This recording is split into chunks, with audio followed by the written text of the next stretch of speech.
एक बार गुरु नानक देव जी यात्रा करते करते लाहौर पहुँचे। हयात संत के पुण्यमय दर्शन सानिध्य का लाभ उठाने भक्त उमड़ने लगे।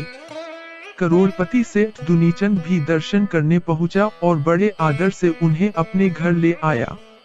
घर पहुंचते ही सेठ के दरवाजे पर बधी सैकड़ों झंडियों को देखकर नानकजी ने पूछा, अरे तूने ये झंडियां क्यों बांध रखी हैं?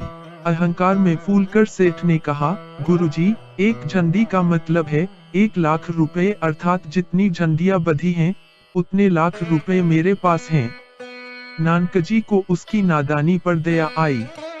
संत का हृदय तो होता ही है करुणा का सागर। उन्होंने सोचा, कहीं यह सेठ नश्वर धन के चक्कर में शाश्वत धन से वंचित न रह जाए और सांप बनकर इसी धन का चौकीदार न बन जाए।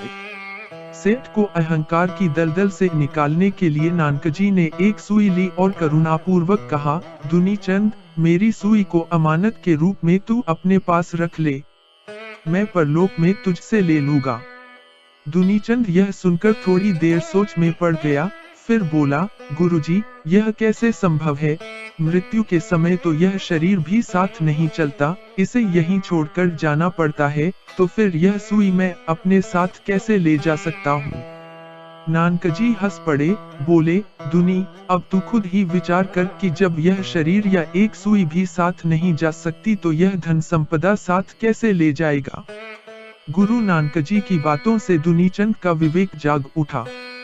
वह नानकजी के चरणों में प्रार्थना करते हुए बोला, गुरुजी, धन के अहंकार ने मुझे अंधा बना दिया था।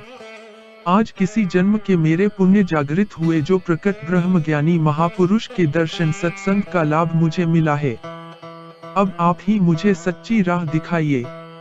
दुनी, धन होना बुरी बात नहीं है, लेकिन उसका मोह, अभिमान जन्म जन्मांतरों तक भटकाने वाला है।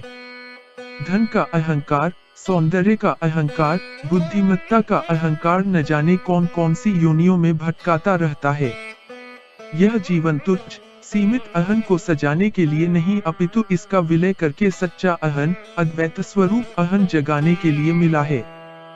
तो यदि इस धन का सदुपयोग संत व सत्संगियों की सेवा, गरीब गुरबों व जरूरतमंदों की सेवा में करोगे तो यही तुम्हारे लिए मोक्ष का साधन बन जाएगा।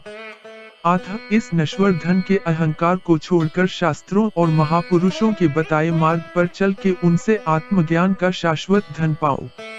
इसी में मनुष्य जन्म की सार्थकता है। संतवचन का आदर कर दुनीचंद ने अपनी संपत्ति सेवा में तथा शेष जीवन भगवत भजन में लगा दिया। मौत भी जिसे छीन न सके ऐसे शाश्वत धन की प्राप्ति के मार्ग पर वह चल पड़ा। Please subscribe and check out other videos.